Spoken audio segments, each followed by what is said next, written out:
Oui, bonjour à tous et à toutes. Donc, je m'appelle Gaspard Dalin, je suis journaliste et auteur de différents livres sur les questions forestières, sur les questions d'environnement. Et donc, j'ai la difficile tâche d'être le maître du temps aujourd'hui. Et on a quand même un impératif, il va falloir rendre la salle à 13 heures. Donc, on va avoir un rythme serré et assez soutenu. 3 tables rondes, comme le disait Lisa. Et dès maintenant, donc j'invite Antoine Gatté, Caroline Rose et Alix Kosker pour venir discuter de cette première table ronde. Et je dirais d'abord en introduction qu'on est aux prémices, comme le disait Lisa, d'un travail qui s'inscrit dans un temps long en fait. Et pour l'instant, l'objectif... Alors vous pouvez vous mettre à côté de moi ici... quelqu'un peut même présider, un privilège peut-être à Madame la députée européenne. Merci. Donc oui, comme je disais, on s'inscrit aux prémices d'un travail plus large, d'audition, de discussion sur ce que pourrait être un droit d'accès à la nature élargi. Et donc l'idée aujourd'hui, l'objectif de cette rencontre, c'est quand même d'ouvrir les possibles, de libérer un peu les imaginaires, d'essayer de voir aussi quelles sont les contraintes, les blocages, et puis voilà, on s'inscrit en tout cas aux prémices, là on est au tout début d'un grand travail, et je rappelle qu'en tout cas on peut se féliciter que enfin cette question arrive à l'agenda politique, et sachant qu'on est dans une période charnière, comme le disait Lisa, à la fois une dépossession, une perte de l'accès à la nature et aussi un mode de vie de plus en plus artificialisé et en même temps un besoin, une demande sociale grandissante pour l'accès à la nature. Donc voilà, on commence avec la première table ronde pour essayer de comprendre pourquoi l'accès à la nature est décisif. Et donc j'ai le plaisir d'accueillir Antoine Gatté, qui est juriste et président de France Nature Environnement, Alix Kosker, qui est chercheuse au Centre d'écologie fonctionnelle et évolutive à Montpellier, et Caroline Rose, qui est députée européenne au groupe Vert ALE. Et donc, je me tourne d'abord vers vous, Alix Kosker. Donc, vous menez un travail interdisciplinaire à la croisée donc, entre psychologie environnementale et géographie, et vous intéressez en fait aux interactions entre société, individus et nature. Et donc, moi, j'aimerais commencer un peu cette table ronde avec une question très simple. En fait, comment vous expliquez d'abord l'essor de cette demande sociale pour la nature? De quoi est-ce révélateur? Et surtout, quels sont les bénéfices à la fois individuels et sociétaux d'un meilleur accès à la nature? Il faut appuyer en bas. Voilà. Merci. Alors, il y avait plusieurs questions, il me semble, dans cette question-là, donc je vais essayer d'y répondre au fur et à mesure. C'est vrai qu'on parle beaucoup d'éloignement à la nature et pour autant, alors ça peut paraître paradoxal, mais on sent qu'il y a également cette demande de contact des gens avec des milieux naturels. Donc, enfin voilà, c'est un petit peu des aspects de paradoxe. Et effectivement, je pense qu'il y a cette envie individuelle de plus de mise en relation avec les milieux naturels et cet éloignement qui est à minima physique dans le cadre du quotidien avec ces espaces pour plusieurs raisons qui ont été évoquées un peu en introduction, des changements sociétaux d'abord dans un premier temps, avec des modes de vie, des modes de travail, des modes de déplacement, de loisirs qui ont largement évolué les 30 dernières années et qui se sont globalement déplacés sur des modalités qui se déroulent plutôt en intérieur et qui excluent des contacts avec la nature. Pour prendre, typiquement les espaces urbanisés, la plupart maintenant, c'est plus des 3 quarts des Français qui habitent dans un espace urbain, et donc ça a une influence sur les modalités de contact. Il y a également, on a parlé des écrans, mais c'est une dimension assez importante. On s'achemine vers près de 5 heures par jour par personne devant un écran, donc sans établir de connexion ou d'interrelation immédiate, en fait, c'est du temps passé dans une certaine disposition qui n'est pas passé dévolu sur d'autres dimensions, notamment du temps passé en extérieur.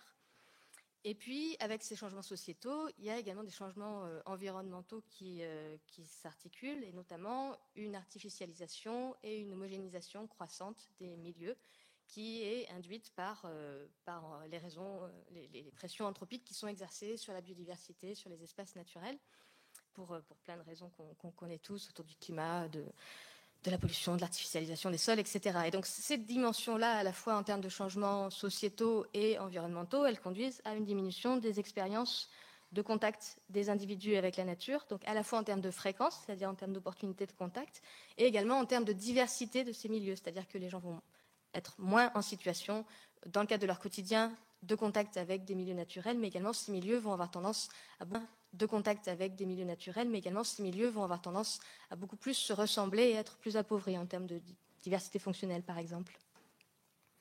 Donc ça, c'est plutôt pour le contexte. Donc je pensais pour répondre un petit peu à votre première question. Et par ailleurs, peut-être un point à souligner aussi. Donc c'est vrai qu'on a ce rapport un peu urbain, rural ou campagne où on imagine qu'effectivement les situations sont relativement différentes, alors qu'en fait on est plutôt sur des trajectoires assez similaires. C'est-à-dire que même pour des gens qui habitent dans des milieux en campagne, on assiste aussi à cette diminution du temps passé en extérieur. Et par ailleurs, ces contacts-là, ils sont aussi socialement marqués. C'est-à-dire que les populations qui vont être moins favorisées vont aussi avoir moins d'opportunités au quotidien d'être au contact de milieux naturels, à la fois également en termes de fréquence, mais en termes de qualité de ces espaces-là, qui vont être des espaces plus petits, plus éloignés, plus pollués souvent, etc. Donc c'est peut-être des éléments à avoir un petit peu en tête quand on s'interroge justement sur les enjeux autour de ce contact-là. Et c'est également des choses qui ont été soulevées dans l'introduction, mais il y a des enjeux de santé très forts autour de ces questions de contact avec la nature. Alors, je vais parler un petit peu des effets qui sont des effets documentés largement positifs sur ces situations de contact, donc exclusivement sur des contacts physiques. Donc là, il y a une implication humaine, parce que si on parle de la question de quels sont les effets de la nature sur la santé humaine, là on est dans un autre débat qui nécessiterait probablement beaucoup plus de temps. Bien évidemment, la biodiversité, elle contribue à l'ensemble de la vie sur Terre et donc de nos sociétés humaines. Donc ça, c'est un autre sujet. Donc là, je parle simplement de ce cadre très restreint de situations de contact. Et si on approche ça dans une optique de santé globale, donc pas simplement l'absence de maladie, mais en fait la santé envisagée comme un bien-être qui soit physique, qui soit mental et qui soit social. Donc ça, c'est la définition de l'OMS. En fait, on balaye un très grand nombre d'aspects sanitaires et de bien-être qui sont rattachés à la nature. Donc, pour en citer quelques-uns que j'ai un petit peu organisés, mais ces dimensions-là, elles se croisent dans l'expérience. Il y a une documentation autour du bien-être physique généré par le contact avec des milieux naturels, des études autour de la réduction de la douleur, par exemple, qui documentent une diminution de la pression artérielle, de l'obésité, l'accélération de la guérison dans certains cas, la prévention de certaines maladies, qui se rattachent avec des bénéfices psychologiques. Donc là, principalement, ce qui va être souvent mis en avant, c'est la réduction du stress auprès des personnes et des états dépressifs, une amélioration de l'estime de soi, du sentiment de bonheur, etc. On a également des études autour de la contribution aux fonctions cognitives, donc la diminution de la fatigue et la restauration des capacités attentionnelles. Et également, ce qui peut être parfois moins soulevé, mais des bénéfices sociaux. Et l'accès à des espaces verts, par exemple, va permettre de diminuer les inégalités sociales en termes de santé, ou va encourager des comportements prosociaux et une atmosphère de coopération. Donc voilà, ça c'est un ensemble d'énormément d'études, et on commence à avoir un certain recul, puisque on est plutôt sur 20 ans à peu près d'études qui s'interrogent sur ces dimensions-là, et qui sont globalement toutes qui montrent de manière assez forte les effets positifs de ces relations. Alors, il y a des éléments particuliers qui pointent sur certains types de populations. Je pense aux enfants, par exemple, qui sont des publics particulièrement étudiés. Ouais, je ne sais pas si je continue. Enfin, voilà. Les enfants, par exemple, il y a une dimension assez intéressante à explorer autour de ces enjeux-là qui me semblent particulièrement contenir en germe un petit peu toutes les questions qu'il peut y avoir derrière.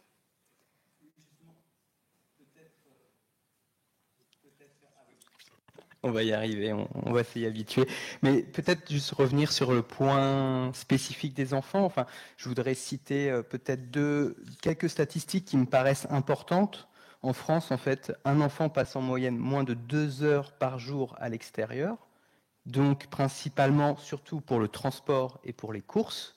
Donc, en fait, c'est à peu près le temps, enfin, c'est même le temps de sortie d'un détenu. Donc ça pose la question de est-ce que nous ne sommes pas incarcérés en fait dans une société qui nous éloigne même du vivant. Enfin, cette statistique est assez incroyable et on voit l'avènement d'une forme de génération indoor en fait, comme on dit, une génération d'appartements. Et je voudrais citer aussi des données de Santé publique France parce que ça me paraît assez important. 39% des enfants de 3 à 10 ans ne jouent jamais en plein air. Et seuls 50% des enfants pratiquent des jeux dehors au moins 2 jours d'école par semaine. Et aux États-Unis, selon un confrère journaliste, Richard Louv, qui est le cofondateur du réseau Children on Nature, c'est seuls 6% des enfants âgés de 9 à 13 ans qui jouent à l'extérieur la semaine. Donc voilà, ça donne quand même une idée. J'aimerais savoir comment vous réagissez en tant que chercheuse sur ce sujet. Je ne suis pas tout à fait étonnée des chiffres, mais effectivement, je trouve qu'ils donnent un petit peu le vertige. Sur la question des enfants, en fait, on sait que avoir des relations dans le cadre du développement dans l'enfance, avoir des relations physiques et sensorielles complexes avec des environnements complexes, ça participe, c'est fondamental dans la construction affective, neuronale, cognitive, sociale des enfants. Donc il me semble que lorsqu'on parle de ces aspects-là, ça interroge des questions de santé directe, mais ça interroge aussi plus largement quel type de société on construit à travers l'identité des individus dans la manière dont ils vont ensuite se rattacher à un environnement auquel ils appartiennent. Sur les questions de santé stricte, on retrouve un petit peu sur les enfants les mêmes effets, c'est-à-dire on va avoir une augmentation de l'activité physique, déjà initialement qui permet un petit peu de contrebalancer des aspects autour de la sédentarité, de la restauration des fonctions cognitives, des développements autour des apprentissages par exemple et de la concentration qui est amenée un petit peu par ces capacités d'attention, de restauration de l'attention. Une augmentation de la créativité, du sens critique, de la capacité à résoudre des problèmes, par exemple, et également, selon certaines situations, de la motivation à apprendre, une amélioration de l'enthousiasme, du calme, de la maîtrise de soi et des compétences relationnelles. Donc voilà, ça va aller vraiment un certain nombre de champs. Et sur cette question du syndrome de manque de nature, alors c'est vrai que, en fait, Richard Louv vraiment, il établit une distinction, enfin une relation entre le développement de certaines pathologies qu'on trouve chez les enfants et qui sont largement en train d'augmenter, notamment des états dépressifs, des allergies, des troubles de l'attention, etc., avec ces situations de manque de nature. Et je pense que d'un certain point, effectivement, ça rejoint des réels enjeux de santé publique, puisque effectivement on a toutes ces questions autour de la sédentarité, des troubles de l'attention, mais plus largement de la question de la santé psychique qui est assez fragile chez les jeunes. Voilà, on parlait un petit peu avant de l'éco-anxiété, mais on pourrait balayer aussi d'autres dimensions. Et en même temps, il y a des auteurs qui soulèvent le fait que finalement, peut-être que cette question de l'éloignement physique, c'est moins la cause que la conséquence de rapports aussi sociaux et sociétaux dans nos manières d'organiser finalement nos relations avec l'environnement. Et donc, l'idée, ce serait d'aller aussi au-delà de cette question de remise au contact de gens avec la nature, simplement dans une dimension exclusive de santé humaine, mais je pense qu'il y a aussi des choses à travailler autour des enjeux socio-environnementaux qu'il y a à être au contact dans le cadre du quotidien avec des milieux de nature. Notamment autour de la question de la construction du lien avec la nature, qui a aussi un petit peu été évoqué dans l'introduction, et qui va au-delà des enjeux stricts de santé humaine. Et on est plutôt sur une approche interrelationnelle qui me semble intéressante à ne pas oublier. Merci pour cette présentation générale. Alors, je me tourne vers vous, Antoine Gatté. Donc, vous êtes président de France Nature Environnement, vous êtes aussi juriste. Et donc, je me tourne vers vous en tant que défenseur de l'environnement. En quoi, pour vous, pourquoi un meilleur accès à la nature est impératif, pourquoi c'est fondamental en fait si on veut aujourd'hui aussi mieux préserver la nature, pourquoi vous invitez notamment les décideurs à chausser leurs bottes, à aller avec vous en forêt, en montagne ou sur les littoraux. Ah oui. On va y arriver. Bonjour à toutes et tous. Alors effectivement, Gaspard fait référence à un épisode un peu assez récent sur lequel Stanislas Guerini, le ministre de la fonction publique, est venu nous voir en disant « Je veux former mes hauts fonctionnaires aux questions environnementales. Carbone 4 nous propose des fresques du climat, des trucs comme ça. Et vous proposez quoi ?» Et nous, on lui a répondu, on propose un truc simple, rendez-vous à Chaville avec des bottes, et on fait une après-midi dans la forêt, on vous montre ce que c'est qu'un arbre, on vous montre comment on fait des inventaires naturalistes, on vous montre les logiques écologistes et les logiques naturalistes. Et ça a hyper bien marché. Alors ça n'a pas très bien marché parce qu'ils n'avaient pas compris qu'il fallait des bottes, ils sont arrivés avec des mocassins, et il y avait les voitures, les chauffeurs, ils sont arrivés en voiture avec chauffeurs, ils se sont garés les uns derrière les autres au bord de la forêt, c'était un peu particulier, mais on a vraiment fait la démonstration avec cet épisode-là du fait que ça commençait par là. C'est-à-dire, si on veut travailler sur les questions de biodiversité, sur les questions de nature, il faut commencer par savoir de quoi on parle. Et moi, j'ai souvent l'impression, je ne suis pas parisien, mais je suis amené, dans le cadre de mes fonctions, à être 2-3 jours par semaine à Paris, et heureusement que 2-3 jours par semaine. Et je constate tous les jours à quel point, surtout quand on faisait les réunions à la Défense, le ministère de l'écologie, et à la Défense quand même. Quand j'étais membre du Conseil national de la protection de la nature, on venait à Paris, à la Défense, parler de nature dans les sous-sols d'une tour de la Défense. C'était voilà, c'était assez caricatural. Donc nous, au niveau des actions environnementales, on est la fédération des assos de protection de la nature, donc on regroupe l'ensemble des citoyennes et des citoyens qui décident d'agir pour la protection de la nature et de l'environnement. Ça passe par des actions d'inventaire, on contribue beaucoup sur les questions de connaissances en matière d'environnement, d'éducation, de sensibilisation, c'est là où on est beaucoup sur la nature, on gère beaucoup de centres nature auprès des écoles, mais auprès de tout public. On essaye aussi de faire de la sensibilisation à la nature auprès des propriétaires fonciers, des propriétaires agricoles, des agriculteurs en général, pour leur montrer que s'ils descendent de leur tracteur climatisé, ils peuvent comprendre qu'il y a aussi des zones humides, il y a aussi un cours d'eau qui passe à côté, que dans les ripisylves, il y a des espèces, qu'il y a telle araignée qui est super intéressante. On a fait des expériences très, très enrichissantes là-dessus. Et on regroupe donc des associations locales, mais aussi des associations nationales comme Greenpeace, comme Canopé. J'ai vu qu'il y a quelqu'un de Canopé. Comme la Société française pour le droit de l'environnement, mais aussi la Fédération française des randonneurs et membres de FNE ou les clubs alpins français. Donc c'est un sujet qu'on travaille assez régulièrement. Je voudrais fermer d'abord le débat sur la nature. Il faut savoir qu'aujourd'hui, quand on parle des questions d'accès à la nature, vous avez encore des gens, certains géographes, certains paysagistes, qui vous disent « mais de quoi vous parlez? La nature, ça n'existe plus. Tous les espaces ont été artificialisés, on ne peut plus parler de nature, donc il faut tenir bon sur ça. Il faut distinguer les espaces naturels des logiques et des équilibres écologiques, des fonctions écosystémiques, tout ça, ça existe, et on a de la nature en ville, qui est pourtant un espace particulièrement artificialisé. Je voudrais quand même poser un petit peu, rappeler ce débat. Pour nous, il y a deux sujets. Alors, historiquement, le sujet se posait surtout sur la question de la nature extraordinaire, c'est-à-dire les espaces protégés. Les enjeux de fréquentation, les enjeux de surfréquentation, on gère, nous, dans le mouvement, 20% des réserves naturelles, et on travaille évidemment avec les parcs nationaux, avec l'ensemble des espaces protégés. Traditionnellement, avec la protection stricte d'espaces naturels, on a une obligation d'ouverture au public des espaces, et c'est poser cette question, comment on fait pour concilier la protection de certains espaces à certaines périodes de l'année particulièrement critiques pour des espèces, et la présence d'activités. Alors on a de la réglementation sur les loisirs motorisés, auxquels on a largement contribué, parce que les motos dans l'espace naturel, c'est compliqué, par exemple, les 4x4 aussi. On a des questions d'usage du littoral, on a des questions d'usage des plages, on a une opération avec l'OFB qui s'appelle Attention, on marche sur des œufs, sur les bandes littorales, pour sensibiliser les promeneurs au fait qu'à certaines périodes de l'année, il y a aussi des nidifications au sol, des choses comme ça. On va jusqu'à aller, comme c'est le cas sur le parc national des Calanques, à restreindre à certaines périodes de l'année l'accès. Maintenant, il faut réserver pour pouvoir aller sur les plages des Calanques. On est obligé, dans le cadre de surfréquentation, d'aller jusque-là. Mais ça, j'ai envie de dire, c'est pas tant le problème. Ça, on sait faire, on a l'habitude. Le vrai problème, il est plutôt sur les questions, sur ce qu'on appelle la nature ordinaire.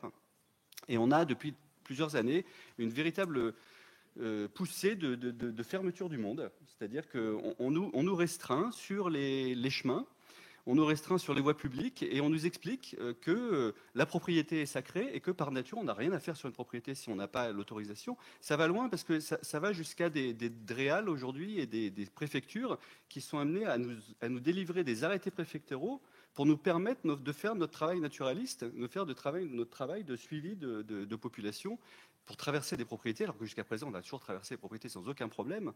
Et là, je veux faire un petit peu une petite précision. Quand on travaille avec des agriculteurs qui sont sur une agriculture extensive, sur de l'agroécologie et tout ça, on a toujours travaillé très bien avec eux, il n'y a aucun problème, parce que c'est beaucoup sur les espaces ruraux exploités qu'on a des soucis, forestiers ou agricoles.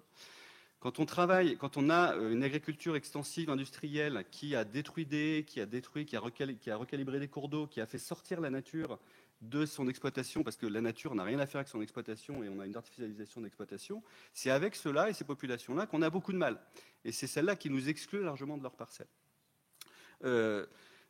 On en a besoin, nous, pour notre objet statutaire. On fait des inventaires, on fait de la sensibilisation à l'environnement, on a besoin d'aller dans les espaces naturels et on a besoin d'avoir une reconnaissance du fait que la protection de la nature est d'intérêt général, du fait qu'il est devoir de chacun de participer à sa protection et que pour ça, les espaces sont à tout le monde.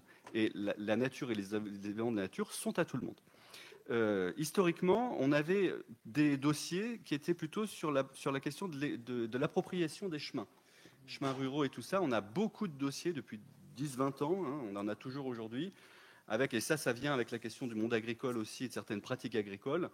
C'est plus pratique de supprimer un chemin pour avoir une parcelle plus grande, pour pouvoir utiliser des formes de mécanisation plus importantes. Donc on a beaucoup de dossiers de suppression de chemins, de collectivités territoriales qui ne font pas leur boulot de cartographie des chemins ruraux et des chemins...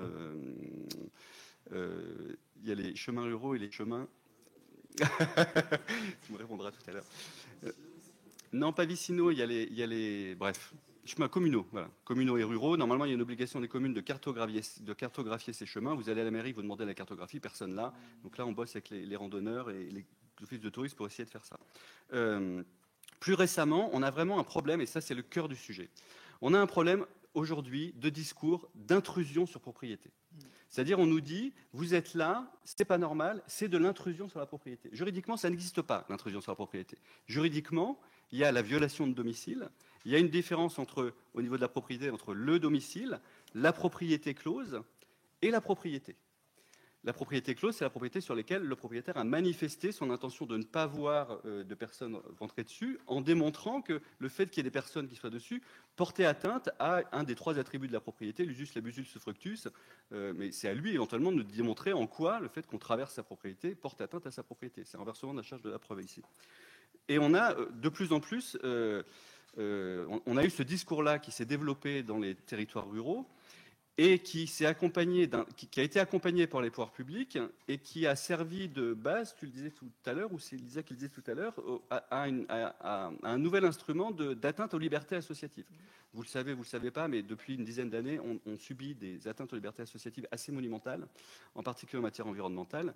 Et ça a commencé avec la cellule Déméter, qui a dit agriculteurs, il y a quelqu'un qui vous embête un peu ou qui est sur votre propriété ou qui a un discours qui met en cause votre activité, n'hésitez pas à appeler la gendarmerie. Et nous, et à partir du moment où Déméter a été mis en place, on s'est retrouvé avec des adhérents qui faisaient des inventaires naturalistes, donc qui suivaient un cours d'eau par exemple, qui traversait des propriétés, appelés le soir par la gendarmerie, en disant qu'est-ce que vous faisiez sur la propriété de monsieur machin, il vous a vu, il a pris votre plaque, vous n'avez rien à faire sur une propriété, c'est une intrusion sur propriété, et de devoir nous faire des guides pour nos bénévoles en disant non, c'est pas une intrusion sur propriété, c'est la liberté d'aller et venir, c'est une liberté constitutionnelle reconnue depuis 1979, c'est la liberté de se déplacer sur l'environnement, s'il n'y a pas de manifestation de la fermeture de propriété, c'est tout à fait libre, et donc on doit se battre aujourd'hui pour ça. Donc de façon globale, je crois qu'il faut qu'on fasse attention. On est en train de devoir se justifier sur le fait que la protection de l'environnement porte atteinte à la propriété privée aujourd'hui. Et si on commence à répondre à ça, on accepte le renversement de la logique. La logique, normalement, elle est inverse. La logique, la propriété privée existe, elle est respectable, elle doit être respectée, mais la propriété privée doit aussi répondre aux enjeux d'intérêt général, et en particulier de protection de l'environnement, et aux nécessités de la protection de l'intérêt général.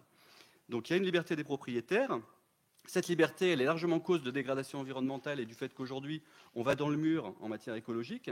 On va dans le mur en klaxonnant, sauf que maintenant on y va en Tesla et que l'intelligence artificielle fait klaxonner la Tesla toute seule, mais on continue à aller dans le mur.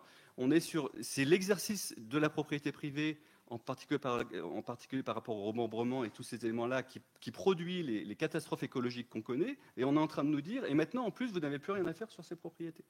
Donc il faut rappeler que l'accès à la nature, n'est pas une menace pour la propriété. L'accès à la nature dans les règles qui sont existantes, traverser des propriétés sans dommage, sans atteindre les droits du propriétaire, c'est normal et le propriétaire n'est pas propriétaire de l'ensemble de ce qu'il y a sur sa parcelle. Quand un cours d'eau passe, c'est un bien commun. Quand des espèces passent, c'est des espèces qui ne sont pas appropriables et qui n'appartiennent pas au propriétaire, pour des espèces sauvages. Rappelez ces éléments-là. Et moi, j'ai envie de dire, peut-être que si, en fait, il faudrait travailler sur la propriété.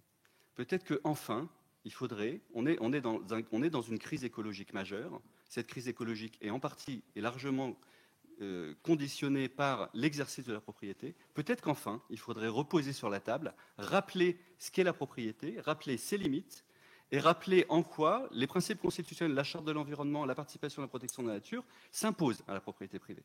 Et cesser de renverser cette charge de la preuve. Donc, reconnaître effectivement un droit d'accès à la nature, mais quelque part, le droit d'accès à la nature, il existe déjà. La liberté d'aller et venir, elle existe déjà. Elle n'est pas cantonnée au chemin, elle n'est pas cantonnée aux voies publiques. Elle est aussi possible sur les propriétés, avec la seule limite qui est le fait de ne pas porter atteinte aux propriétés. Et donc, c'est ce qu'on appelle la circulation sans dommage. Tout ça, ça existe. C'est reconnu par les juges, c'est reconnu par la Constitution. On est encore une fois, sur ce sujet-là, dans un problème d'effectivité des règles existantes, plus qu'autre chose. Voilà. Après, on pourra rajouter des choses sur le débat, mais voilà. Enfin, pour nous, c'est quelque chose pour conclure, juste vous faire vraiment bien prendre conscience que nos 900 000 adhérents qui agissent tous les jours dans la nature, pour la protection de la nature, en ce moment, on n'en peut plus, quoi. C'est-à-dire, on a des atteintes à la liberté associative globale et on est obligé sur le terrain de devoir se justifier parce qu'on fait notre boulot pour l'intérêt général, parce qu'on a un raidissement et une polarisation assez importante avec des propriétaires en face qui nous sortent cet argument. Vous êtes chez moi sans mon autorisation, c'est de l'intrusion sur propriété privée. Eh bien non, juridiquement, ça n'existe pas et ce n'est pas ça la logique. Je suis un peu énervé parce que j'arrête de fumer en plus. Donc... Merci. Bientôt. Tout bientôt, je vous promets. Ah bah justement, vous allez avoir tout le temps, dans 15 minutes. Je voulais juste peut-être revenir, faire un rebond rapide sur la cellule Déméter, parce que vous-même, personnellement, vous avez été accusé d'intrusion lorsque vous organisiez un reportage avec France 3 contre la destruction d'une zone humide dans le Limousin. Est-ce que vous voulez revenir rapidement sur cet épisode ou pas, qui est un exemple un peu symptomatique de ce qui est en train de se jouer pour vos adhérents et pour les lanceurs d'alerte? Alors c'est vrai que c'est un exemple plus que symptomatique, il était caricatural et c'est pour ça qu'on en a parlé.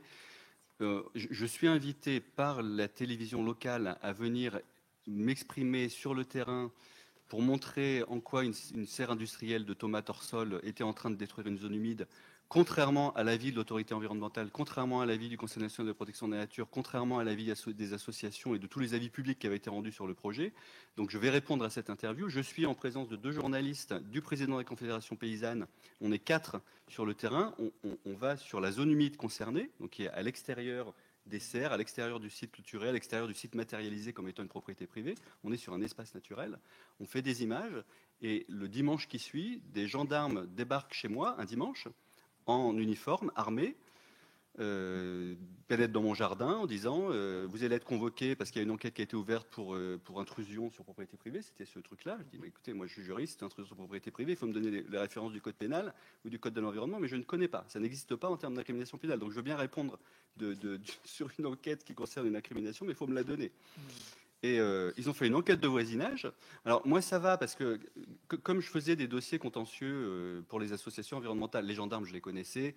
Quand ils sont arrivés, ça m'a pas surpris. Je me suis dit tiens bon ils viennent pour un dossier et tout ça. Mais imaginez, on fait ça à un militant environnemental qui donne son temps, qui donne du bénévolat. Et puis c'est pas facile le bénévolat, hein. C'est pas reconnu le bénévolat. Le syndicalisme c'est reconnu, on a du temps pour ça. Le bénévolat associatif c'est pas reconnu. Donc il donne du temps et autres, et il se retrouve mis en cause dans son voisinage à devoir aller à la gendarmerie pour répondre de rien. Moi, j'ai été agent de la main, je lui ai dit, écoutez, c'est étonnant. Enfin, je suis quoi? Je suis mis en cause? Je suis témoin? Non, non, vous êtes juste témoin. Alors, est-ce que vous avez auditionné aussi les deux journalistes? Est-ce que vous avez auditionné aussi le président de la Confédération paysanne? Si on est, du coup, on est tous témoins, quoi. Et les journalistes ont été obligés de publier un article en disant, c'est inadmissible, nous, on n'est pas concernés, c'est une manœuvre de mise en cause. Et ça, à la fois sur la question propriété. Enfin, ce qui est problématique, c'est que le mécanisme d'émetter permette à un industriel qui veut se faire l'écolo de terrain, qui a mis en cause son exploitation, et qu'on ait des moyens publics de police qui soient mis en place pour ça. Ça n'a rien donné, hein, ça s'est arrêté là. Ça n'a pas donné autre chose que le fait de m'obliger à me déplacer pour répondre en tant que témoin à un dossier. Et ça arrive trop souvent. Aujourd'hui, on a saisi le défenseur des droits, on a saisi l'ONU et le défenseur de l'environnement de l'ONU par 2 plaintes sur la mise en place du contre-engagement républicain de Déméter. C'est un autre sujet, mais c'est pour vous dire qu'on est dans un climat qui, globalement, est déjà pas top, et que le comportement de certains propriétaires, à côté de la plaque aussi par rapport à l'exercice de leurs droits, qui est respectable, encore une fois. On ne dit pas que la propriété privée n'existe pas, elle a un intérêt, il n'y a pas de souci sur ça. Mais là, on a un raidissement qui est très compliqué pour nous, quoi. Merci. Alors, je me tourne vers vous, Caroline Rose. Vous êtes députée européenne et vous vivez à Villeneuve-Loubet depuis 1972, donc dans une charmante commune de 14 000 hectares. Non, mais c'est pour dire que vous êtes légitime à parler de ça. Vous êtes ancré. Donc, une charmante bourgade sur la Côte d'Azur qui a vu depuis 1 an ces espaces naturel au sein du territoire de la commune réduit de 90% du fait de cette loi dont nous parlait Lisa en introduction de février 2023. Et vous vouliez aujourd'hui vous faire un peu la porte-voix de cette population, de vos concitoyens et concitoyennes. Alors qu'est-ce qui arrive en fait à cette population concrètement?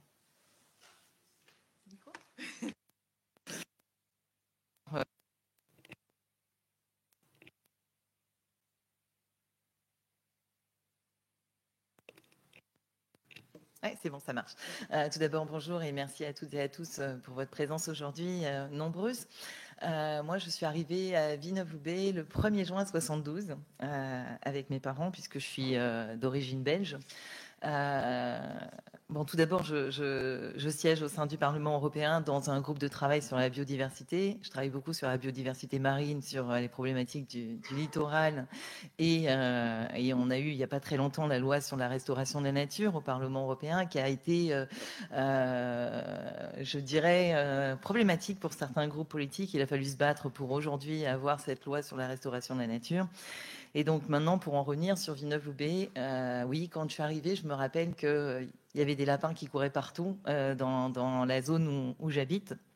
Villeneuve-Loubet, c'est largement urbanisé. La superficie, je dirais sur la superficie totale de Villeneuve-Loubet, on a un marquis, donc il y a un château à Villeneuve-Loubet.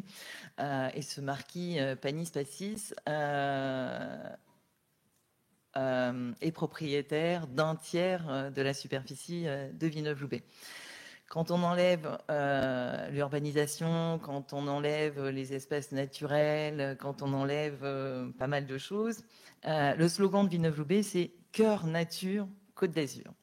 Donc c'est très chouette. Je me rappelle mes randonnées sur les terres du Marquis, où avant c'était totalement possible. On pouvait faire du vélo, on pouvait faire énormément de choses. Il y avait des espèces de la faune qui pouvaient se promener naturellement sans aucune contrainte. Et puis depuis 1 an et demi à peu près, on a justement un petit peu plus de friction sur les randonnées. Alors le marquis nous dit maintenant ce sont avec la loi comme l'a expliqué Lisa en introduction, ce sont mes terres, vous n'avez plus accès à mes terres. Donc aujourd'hui on se retrouve dans une situation où le marquis il a carrément embauché 2 gardes. Lui, personnellement, pour tout d'abord faire de la sensibilisation. Sauf que quand on arrive, moi, il m'arrive de continuer à y aller parce que moi, je recommande aux personnes de continuer à aller se promener sur ces terres parce que on ne doit pas nous interdire d'aller nous promener. Donc maintenant, il y a des panneaux, il y a des banderoles qui nous interdisent des accès. Moi, je dis aux personnes de continuer à aller se promener sur ces terrains-là et pour moi, ça ne me pose aucun souci. Il nous dit que il protège ces terres, que les randonneurs jettent leurs poubelles. Enfin bon, c'est un petit peu les arguments qu'utilise le marquis. Et surtout, moi, il y a quelque chose qui se pose, c'est que là, pour l'instant, ces gardes privés font de la sensibilisation, d'information, mais pourront après, d'après lui, dresser des procès-verbaux. Donc, je ne vois pas comment des gardes privés peuvent, en termes juridiques, dresser des procès-verbaux. Suite à tout ça, on a eu, moi j'ai essayé d'interpeller le marquis. Je lui ai déposé un mot même dans sa boîte aux lettres parce que je n'avais absolument aucune réponse aux demandes de rendez-vous. Je sais qu'il est allé en mairie il n'y a pas très longtemps. J'ai été à la rencontre du maire. Le maire m'a dit, vous inquiétez pas, on va arranger les choses. On est en train d'organiser des rendez-vous. Tout est très opaque sur les relations et sur les discussions qui sont en cours avec le maire et le marquis. Voilà, j'ai vraiment l'impression qu'on n'avance pas. Et puis, une petite dérogation quand même sur l'accès à ces terres du marquis. Ce sont les chasseurs qui, eux, en contrepartie d'un paiement, ont accès au terrain du marquis, alors que les promeneurs non.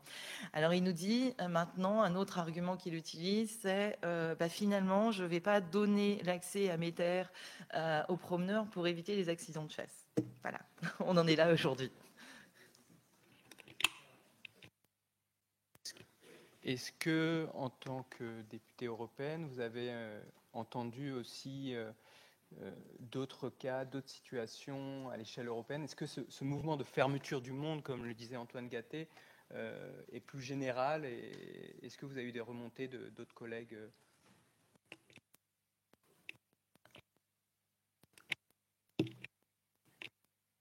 Avec moi. Bon, je vais garder le doigt sur le bouton. Lisa l'a dit et a cité un exemple en introduction sur les terrains où le ministre habite. Si je prends un exemple au niveau européen, l'Islande, la Norvège, Suède et Finlande, ils font exactement la même chose. Chacun a un droit de passage, un droit de parcourir et de profiter des espaces naturels sans qu'il y ait aucun souci. Là, on se retrouve au niveau français avec la problématique de la Chartreuse, de Villeneuve-Loubet. Il y a une autre zone aussi, mais au niveau européen, je n'ai pas, je dirais, de mémoire de problème particulier. Je pense qu'on est vraiment sur un problème, en tout cas franco-français.